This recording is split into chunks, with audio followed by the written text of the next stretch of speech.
live in a world that our ancestors would barely recognize. Around the world, the impact of human ingenuity is now everywhere. We've pushed back the limits of our planet at speeds, depths, and heights that would have left our forebears breathless. Driving all these achievements is humankind's extraordinary gift for invention. Through genius and inspiration, we've created exceptional solutions to complex problems. From the everyday to the spectacular. Some of them good and some of them not so good. This series celebrates the million ways our great inventions have transformed our world.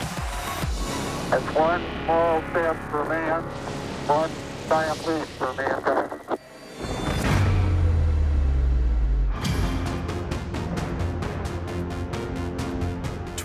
July 1969. Man on the moon. An historic event. Thanks to great inventions.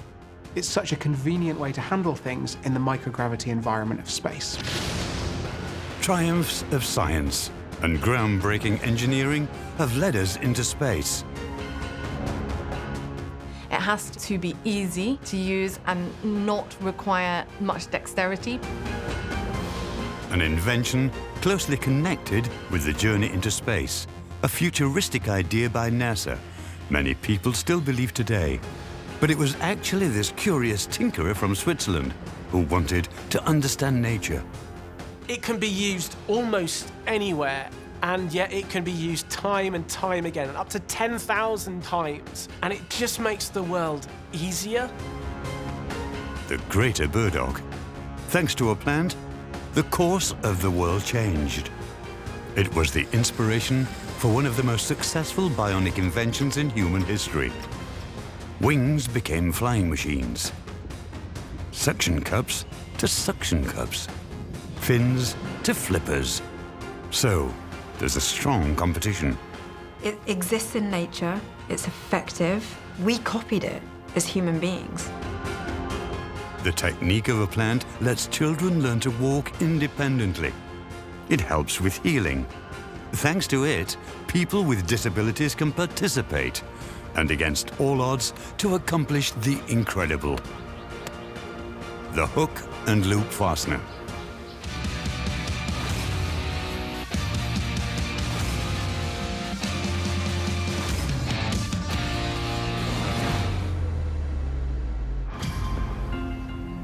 Over millions of years, evolution has developed the burdock. Its seed is large and heavy. Insects or winds cannot spread it. Evolution is brilliant, and life finds a way. They developed the spikes, essentially, on the burdock plant, and that meant that when animals pass by, furry animals like a deer or a dog or something, that it will then hook on to that animal and get carried by that animal far away, eventually dropping off, and then that's where that seed can grow. So an ingenious solution to a tricky problem. 1941, war rages in Europe, but not in neutral Switzerland. Here lives a man, an engineer, who goes hunting together with his dog. Not suspecting that he's about to make an historical discovery, or so the legend goes. The invention of the hook and loop fastener is a fascinating bit of serendipity. Its inventor, George de Mistral, was just out walking his dog one day, and they walked past some burdock.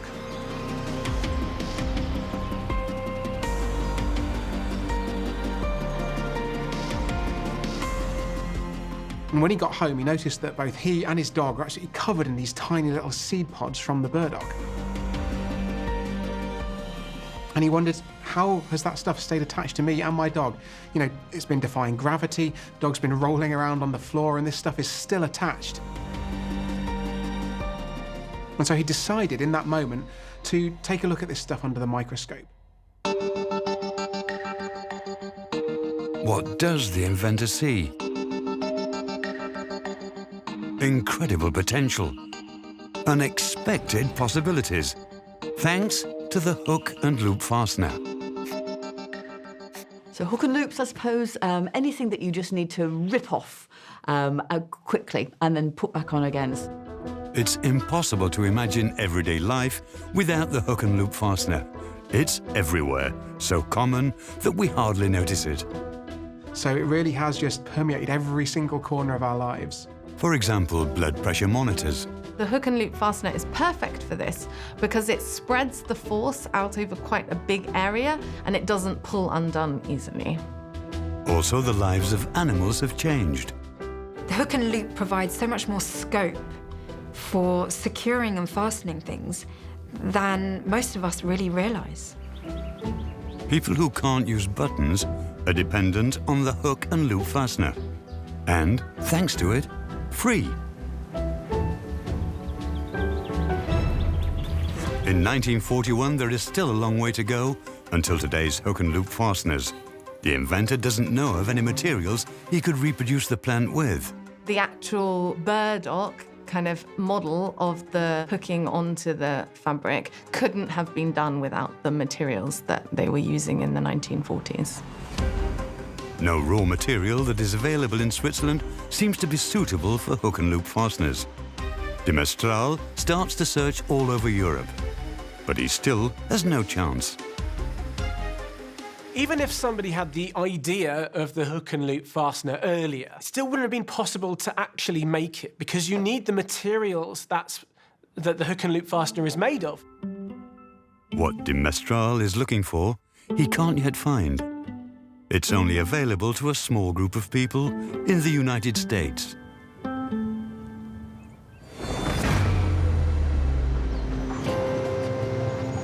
A material discovered in the laboratory of a chemical factory in the state of Delaware.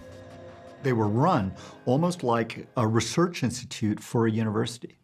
And although they had very targeted projects, one thing they had was the Friday afternoon experiment. And Friday afternoon experiments have become kind of legendary amongst researchers. Is that Friday afternoon is a time when maybe you can try out something just different, just to see if it'll work. On a Friday in 1935, in an experiment of this kind, researchers created a material that is still used in the fashion and textile industry today: nylon. The American military had access to it. Anything that was used for the war effort was massively controlled using rationing. And one of the things that you couldn't get in the UK in this period was nylon. So you hear stories, for example, about American soldiers being really popular with British girls because they would bring them nylon stockings from the States. Chemical silk, for example, for parachutes. Cheap to produce and very durable. In wartime, nylon is invaluable. He got these viscous glutes, these strange honey-like materials. These were polymers. Polymers, long-chain materials, which in fact, if you removed the solvent, you could draw them out into long, thin fibers. This was the beginning of a material called nylon.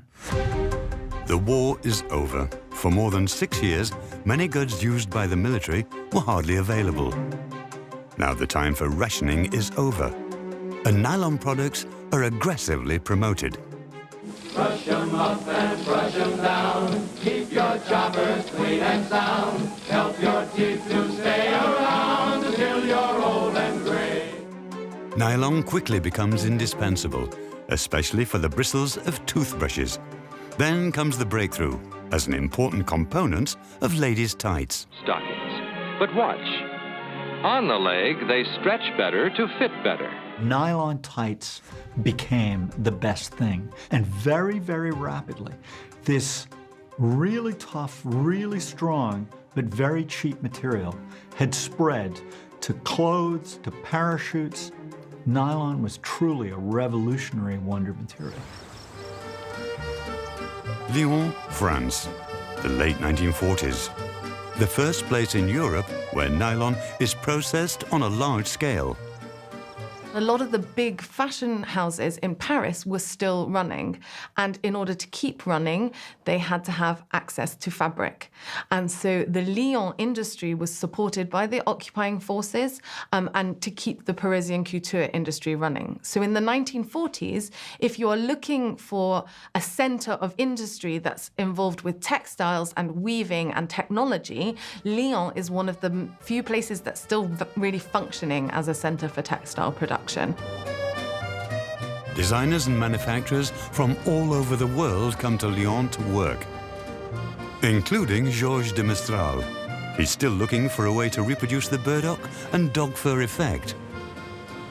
Georges de Mestral talked to some of the weavers there, obviously whose craft is creating fabric and textile. And he worked very specifically with a colleague, and they tried first to develop a hook and loop fastener in cotton. And they had several attempts at this before deciding that cotton was not strong enough, so it couldn't sustain the hook and loop. With cotton, the inventor can indeed produce a hook and loop fastener, but the hooks don't stay in shape as they're too soft. Experiments are carried out on the looms day and night. Also with nylon. When the chemical silk is heated, this brings the breakthrough. The key thing with nylon is that it turns out that it's the temperature at which you need to heat it to soften it is not all that high. But on the other hand, when it cools down, it remains really quite stiff. And so what this meant was that you could warm things up in order to be able to shape your little hooks. But once you cooled them down, you actually had quite a robust link. And of course, you don't just make one. If you make 10,000, then the whole material holds together in an extraordinary way. Nylon enables the production of the first hook and loop fastener. That material, which was so important in the war. Many important innovations of the 20th century date back to this time. Walkie-talkies or ready-made food, as it is available in the supermarkets today.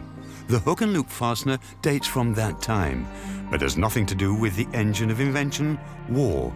In 1951, Georges de Mestral applied for his patent in Europe. 7 years later, also in the USA. When you look at the patent, it's not just for the hook and loop fastener, it's for the machines that make the hook and loop fastener as well. So it's really important to him not just to have a prototype, but to have some way of manufacturing it as well. The patent is divided into two parts. Part 1 explains how to make the loops from nylon. The other part, how machines cut these loops to form the hooks and the other side of the hook and loop fastener. The 1950s begin. Rock and roll is the soundtrack of the first post-war generation. It's a wild time, with the youths questioning everything that is known. A shortage of raw material and their rationing are no longer an issue. The inventor grants licenses all over the world for his product, which he himself calls Velcro, a composition from the French word velours for velvet and crochet for hooks. But actually now, lots of different companies are able to make hook and loop fasteners. The American licensee secures the product name. To this day, there are countries in which the Velcro fastener is mainly known by this term. But companies all over the world produce hook and loop fasteners. It's amazing how the hook and loop fastener has really become so ubiquitous. I think probably the most recent one I used was to tie up the USB cable that I use to charge my phone. Serial production of hook and loop fasteners begins in the United States. But the potential customers are not yet aware of this. Wanted a marketing campaign to sell the hook and loop fastener.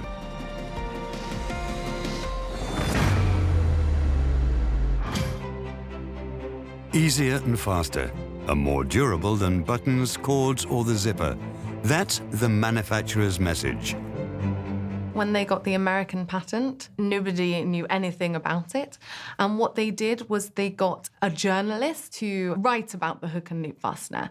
And she called it the zipperless zipper, which I think is this great phrase, and said that it was going to revolutionize everything about clothing and make life much more convenient. At that time, the author Sylvia Porter reached up to 40 million readers with her columns. Her article makes the hook and loop fastener famous overnight. This marketing campaign that used the media, and that was a very clever thing to do because he's getting people involved in it from the kind of fashion industry to talk about how it will be revolutionary in that, and then at the same time thinking about how it might be helpful in everyday life.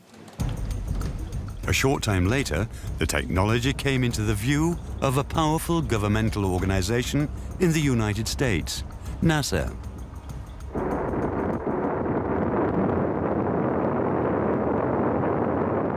During the Cold War, the Americans want to constantly improve their space technology, to be one step ahead of the Soviet Union and win the race to the moon.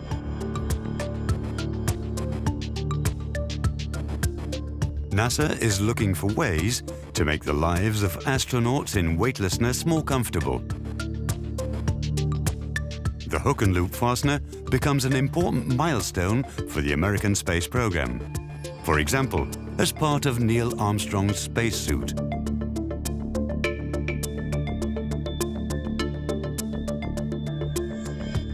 Hook and loop fasteners are able to be used in very extreme environments. They maintain their shape and therefore their ability to stick, up to very high temperatures and even to incredibly low temperatures. And actually, that's really important in space. There's a safety aspect as well with hook and loop fasteners. The failure rate of things just as simple as buttons is actually way, way higher than hook and loop fasteners. And that's not just you or me having a wardrobe malfunction. That's actually something that NASA had to worry about.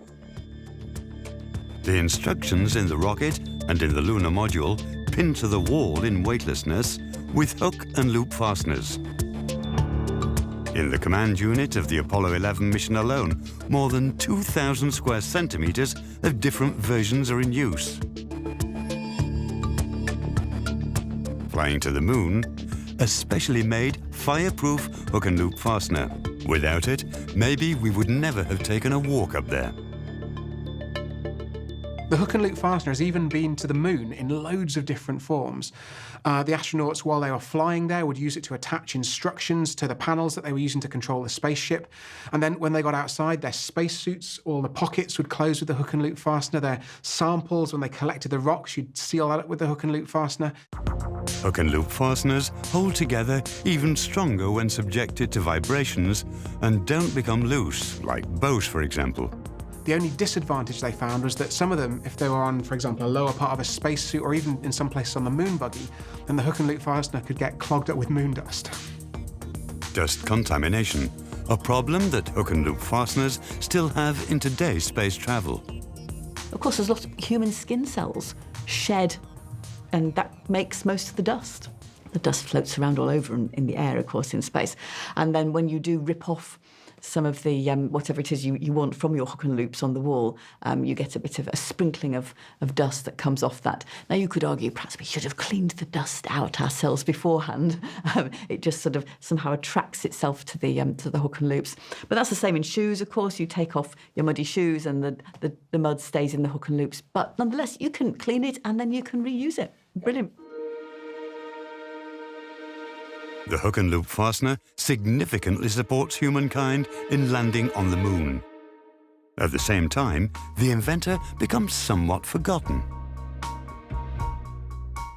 Most people don't know the real story behind the invention of the hook and loop fastener. In fact, they think it was NASA that invented it.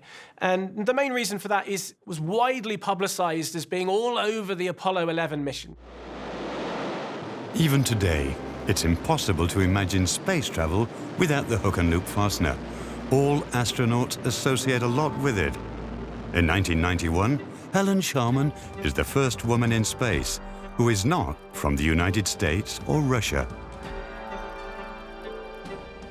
Helen Sharman is a very famous British astronaut. I remember watching her on television when I was a child, when she was on the Mir space station. She's amazing. An agreement was made between the Soviet Space Agency and a British company to send somebody from Britain, and I applied for that job. The chemist goes through months of training. And afterwards, researches on the Russian space station Mir. On the Mir station, on the walls, we had great big patches of the loops part of the hook and loop fastening. And almost wherever there was a spare section, there would be, it's like a wallpaper actually, of the soft bit of the hook and loops. And then everything we had was either in a packet with a tiny little section. It needed to be a small square of the hooks. But that was sewn on or stuck onto the actual packet or to the actual tool that we had. And then whenever we wanted to secure something, I mean, I could hardly really say put it down because there was no down, but when we wanted to secure something, we could just put it on the wall. A peanut butter and marmalade sandwich. This only works in weightlessness, if you can position the various jars. So in space, both the jar and the storage area have hook and loop fasteners. Most of these technical devices are attached to the walls with hook and loop fasteners. Today they're safer, more reliable and faster on board the International Space Station than their forebears from the 1960s. A lot of the astronauts nowadays have the loop part perhaps on their trousers, on their thighs. And so if you want to stick something to your clothing, you can use hook and loop fasteners for that as well. Here on Earth, the fireproof hook and loop fasteners used by space travelers are found, for example, in the suits of racing drivers and by firefighters, whose heroic efforts would be even more difficult without them. Hook and loop fasteners are really important in the context of fire as well. So firefighters, they often have hook and loop fasteners all over their jackets. So it's really obviously important that they be fire resistant. Most everyday hook and loop fasteners do not have to be fireproof, even though they are now produced for lots of extreme situations.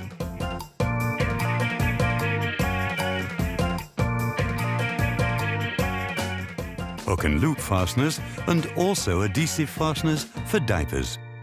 In this German factory, thousands are produced every day.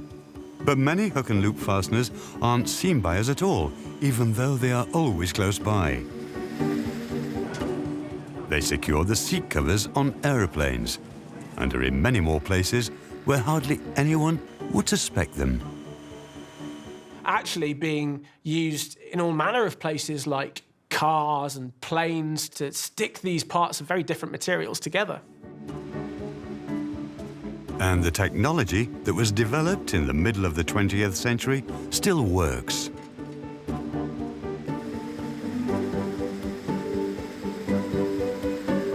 Here, the nylon threads are processed. In clothing and textiles, nylon is still the second most used textile after cotton in the industry. Various tricks help to improve modern hook and loop fasteners, but the basis remains. Half of the loops are cut through. This is how the hooks are created, and thanks to the nylon, they are so strong that they hold the loops until you remove them at the correct angle.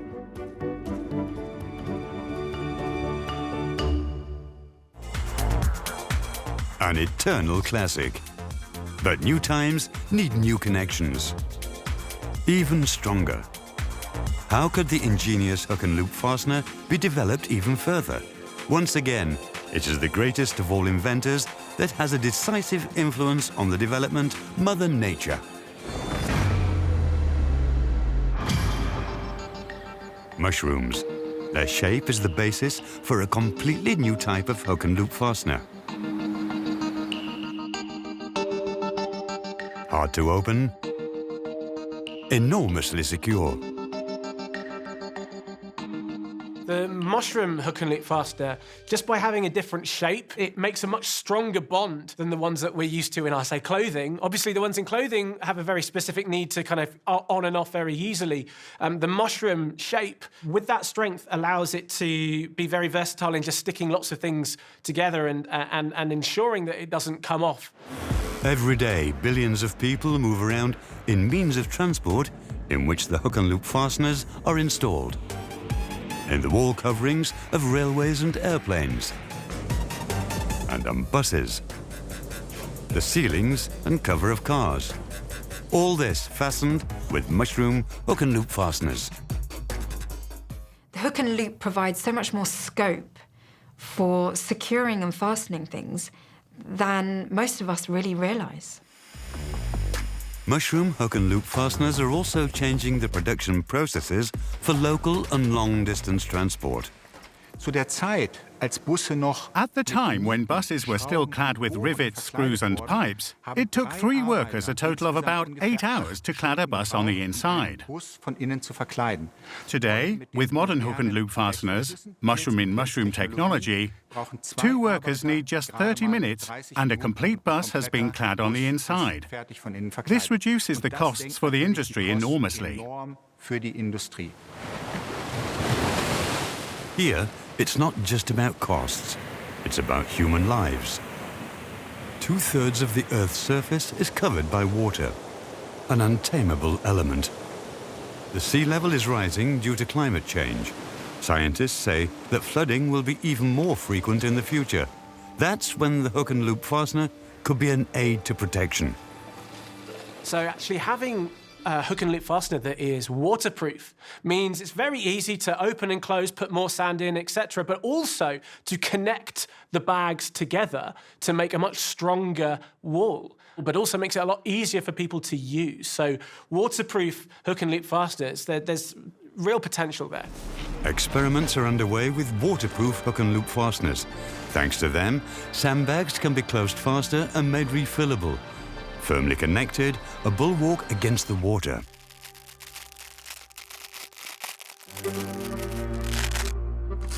How a hook and loop fastener sticks to fabric is logical. It's usually sewn on. But what about hard surfaces?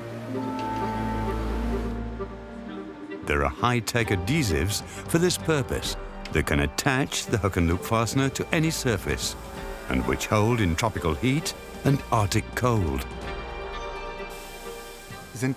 These are special requirements or things to consider, for example, with regard to resistance to aging. Long term, how long should it be in use? Weather resistance. What climatic conditions is this compound exposed to? The temperature range is very important. Do I work in an environment where the temperature is 50 degrees, 100 degrees, 150 degrees in the plus range? Or do I go into Arctic temperatures, -50, -60, -70 degrees? And that is very important for the design of the adhesives. Where there is bonding, there are residues. Welding or soldering can damage material. Cables are impractical and not always strong. Our world is so fast and continues to accelerate. Industry is looking for a new technology to connect things, those things that connect us. Maybe a technology inspired by the hook and loop fastener.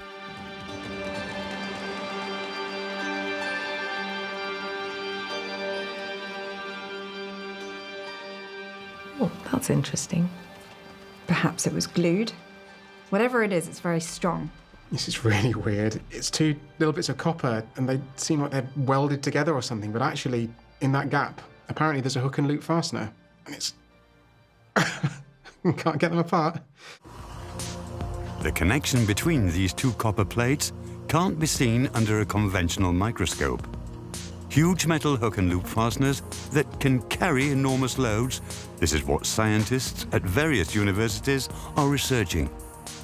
This is about something else, an abstract further development of the idea of the hook and loop fastener. It is so strong that a beer crate can be lifted without any problem, and even more. In reality, the piece of metal that we have joined together is capable of lifting an entire elephant. The secret is a mixture of chemistry and electricity, the so-called galvanic process. Electric shocks are put through a bath of various chemicals. As a result, tiny hairs grow on the material, which fit together like hook and loops in hook and loop fasteners. The individual tiny hairs have a diameter of between 30 nanometers and 2 micrometers. 1,000 microns is 1 millimeter, very small. What you have here is a method of fastening things together that doesn't require any heating of the two surfaces or deforming them in any way other than by creating the hooks and loops. So it's a very precision technique for joining things together, but it can also therefore be used for things like microchips, where your surfaces are very sensitive and you don't want to be manipulating them in any way that you don't have to. German students discovered the similarity to the hook and loop fastener and filed a patent, then founded a company. With modern technology, every step in the process is monitored. Under normal microscopes, the tiny hairs are hardly visible. You need an electron scanning microscope. Then you can see how they grow on the metal, like a lawn, how the parts fit together, like the two sides of a hook and loop fastener. In microchip technology, the difficult work with heat should become unnecessary if conductive parts can be easily stacked with a micro hook and loop fastener. But one thing this very small hook and loop fastener made of metal is not suitable for is unfastening. The connection should be able to withstand a load of over 6 tons. This can only be checked under laboratory conditions. The 2 copper plates are connected with the micro hook and loop fastener. If the technology is to be built into smartphones and even more sensitive devices, it must be absolutely secure. And it is. Except, of course, when an elephant weighing several tons steps on the phone. This isn't, what you'd normally think of when you think about attaching your clothes or, doing up your shoes. But actually, the same principle can be applied to all kinds of different materials, even something like this. The most successful bionic invention is being developed further. The young man has adhesive foils in his hands that do not adhere to every surface. And again, nature is the source of inspiration. The gecko's feet, which provide support on steep walls, but come off without leaving any residue. What they have on those hands is just thousands of tiny, tiny little hairs. That gives a really big surface area that it's able to bring in contact, almost atomically close to the wall. What's happening is these very weak interactions known as van der Waals forces. They're not incredibly strong, but because you've got so many of these little hairs, it all adds up. And that's how something as big as a gecko is able to, through atomic forces, stick to a wall. A human is no problem for this bionic technology, which would probably never have been possible without hook and loop fastener. Georges de Mestral's idea, it lives on in places and objects which he himself probably could not imagine. A triumph, but one which has not taken place in every area.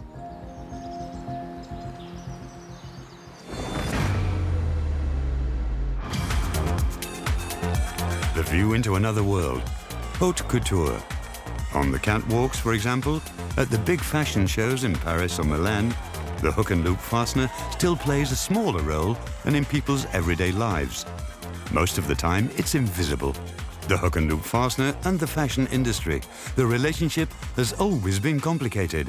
In the 1960s, the world sees how practical the invention is. At first, many designers find the futuristic closure exciting. When it was first invented and kind of just after it, it had this real kind of moment in fashion in the 1960s. So you have designers like Paco Rabanne, Pierre Cardin, who are working with new materials and new techniques, and the hook and loop fastener is a big part of that. The Apollo program and everything that has to do with it is a popular topic in schools. Children and teenagers are especially fascinated by everything to do with the moon landing. The whole world is talking about Apollo, rockets, and the heroes on the moon. I grew up with this idea that big things really are possible.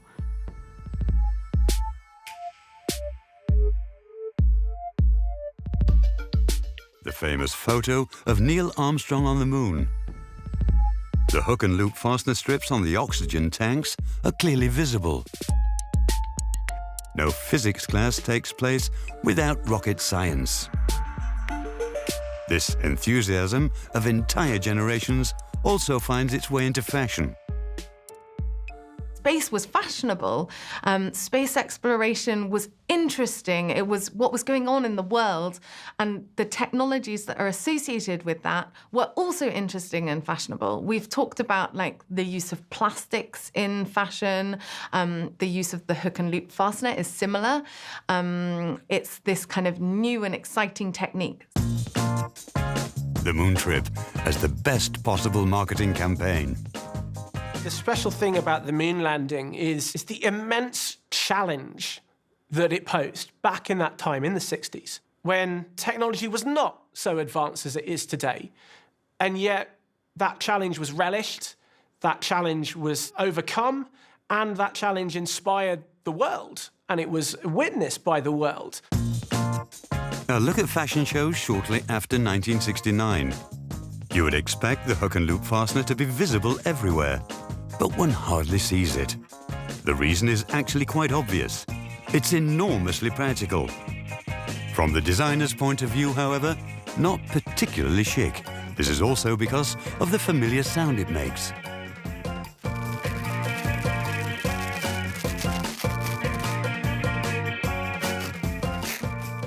When you open it, the hook and loop fastener makes a really specific noise when it comes undone.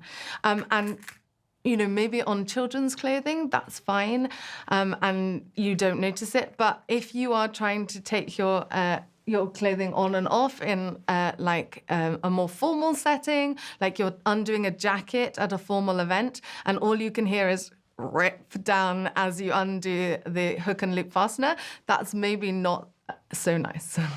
It might be considered to be spoiling the moment.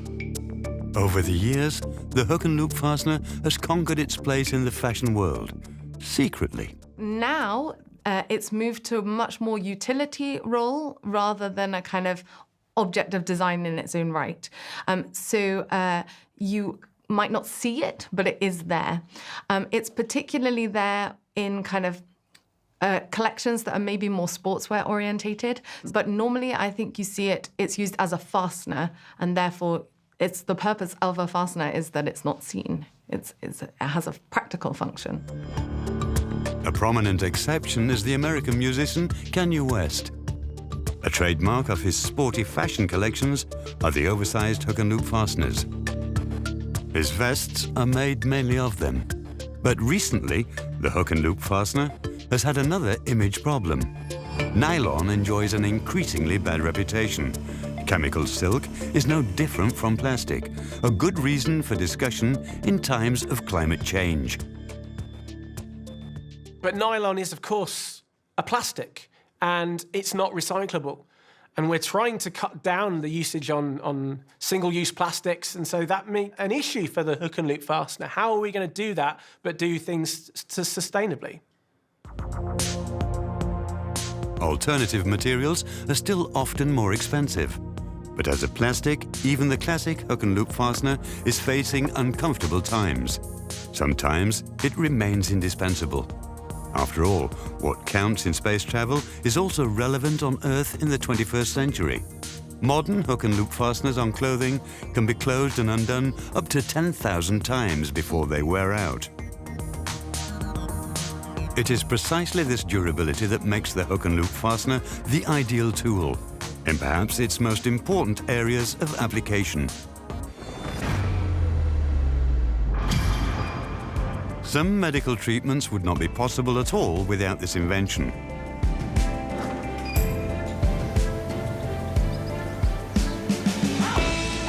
hook and loop fasteners are part of growing up. Children whose motor skills are not yet developed enough to tie bows. Their solution is called the hook and loop fastener. For children, that's what the hook and loop fastener gives them. If they can take their own clothes off or put their own shoes on, it helps them to feel like they're in control of what's going on. And they go through a stage where they're very independent at that age. And all they want to do is to be able to do everything for themselves. So this is a crucial part of that independence. Everything in different sizes that needs to be fastened. If you think about a neck brace, the way that's held on is with the hook and loop fastener. When your doctor puts the blood pressure cuff around your arm to measure your blood pressure, again, hook and loop fastener. And it's a perfect technology for these applications, both because it's very, very difficult to remove, so it stays in place where you put it. And it's also very flexible in terms of size, so it doesn't matter how big your arm is, you can basically use the same blood pressure cuff for almost everybody. People with disabilities are dependent on the hook and loop fastener.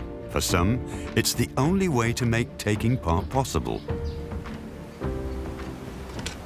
Hook and loop fasteners can be really useful, particularly in clothing. If we're using things like zippers or buttons, that necessarily needs two hands. It's quite complicated to operate. A hook and loop fastener, so simple. You can do with one hand or even no hands, because as long as you can press it up against one another, you've formed a seal. And so that's actually really useful for people with disabilities who maybe don't have use of both hands or don't have two hands anymore. There are many disabilities or paralyzes that prevent people from using both hands at the same time. Just tying a bow or closing buttons is almost impossible.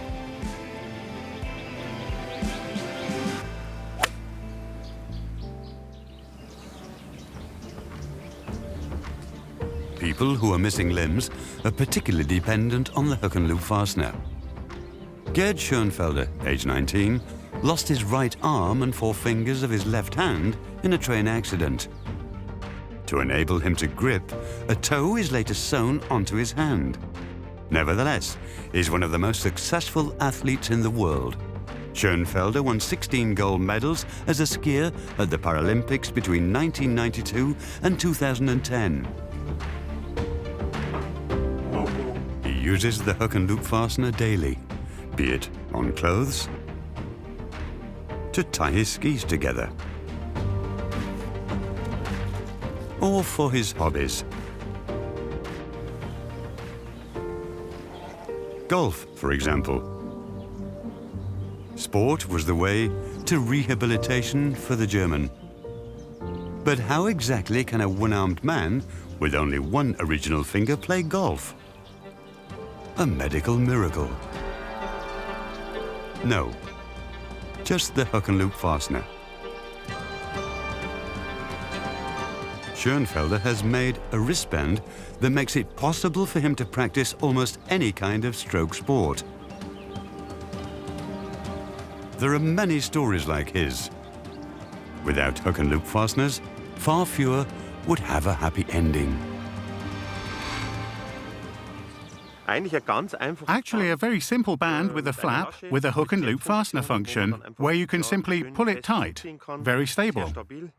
Wide so that it also holds well, and above all, also with the teeth. Quite an important thing with a one-armed person. The teeth have to replace the second hand, without also hurting your teeth.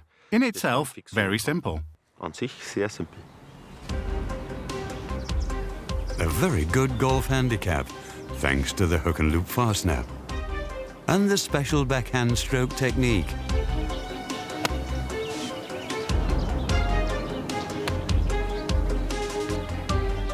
The hook and loop fastener wristband can be used for almost every stroke sport.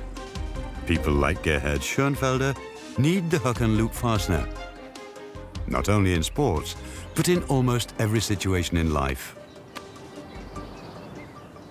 After I get up, I put on my watch, and it works with hook and loop fasteners too. I slip into it, similar to my bracelet when I play golf, put it like this. Once again, my teeth are used, but then the watch is on and holds very well. You can also adjust it in width. In winter, you can wear it over your jacket if you need the watch all the time, so it's a great thing.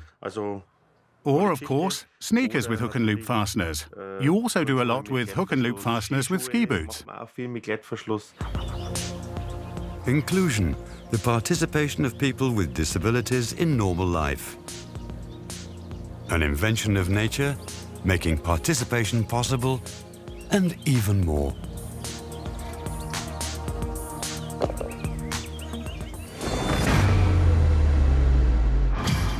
Human leisure time.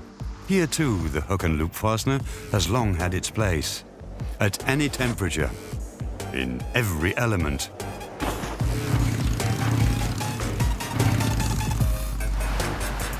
Especially popular, catch and throw with the hook and loop fastener disc. $1 million game idea. You might have also seen those, you can get those big walls. And if you wear a hook and loop fastener suit, you kind of do a jump, maybe flip upside down and stick to a wall. So there's lots of fun things you can do. And how about a little bit of comedy? In this sketch, these Australian comedians live in a world completely made of hook and loop fasteners.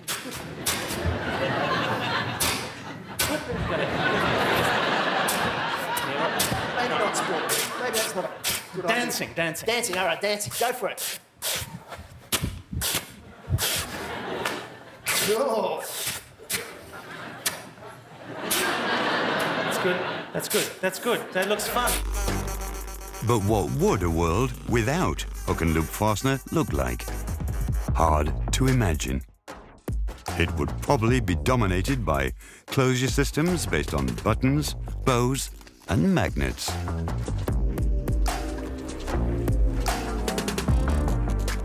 For space travel, we would have thought of another possibility. Whether independence and participation would be as possible as it is without hook and loop fasteners, that remains questionable.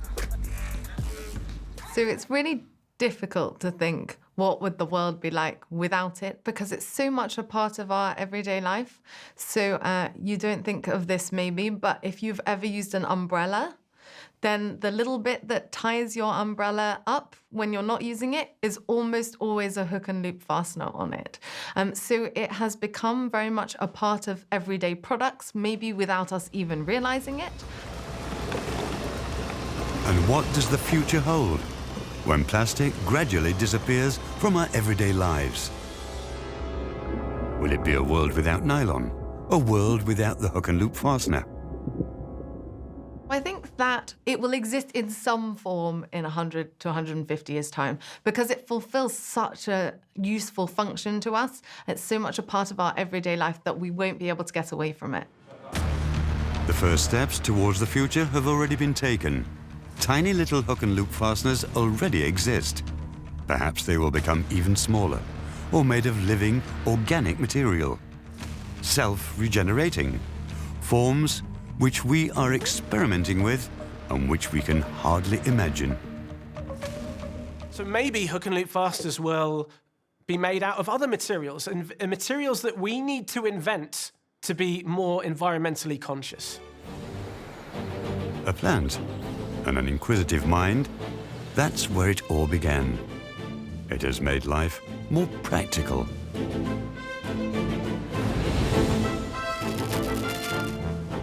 It makes us stronger, faster. It opens up the world and space. The time was right. We had all these new technologies, we had these new materials. It's such an important part of our everyday life, and yet we totally take it for granted. I'd like to think that we are sufficiently inventive as a species that we would have found a solution to the problem, but it would look very different, I suspect. It spreads joy, stays strong when it gets serious, provides protection. Georges de Mistral lived until 1990 and applied for many more patents before and after the hook and loop fastener. But what's really interesting about him is that he actually invented lots of things and not just the hook and loop fastener. So in his New York Times obituary, his wife is quoted as saying one of the best things he made was an asparagus peeler. And this was apparently a really good seller, the asparagus peeler, when he invented it. It was really popular, but nobody remembers him for that now. But his idea, after that hunting trip in 1941, when the burdock bothered him, is one of the greatest inventions based on nature.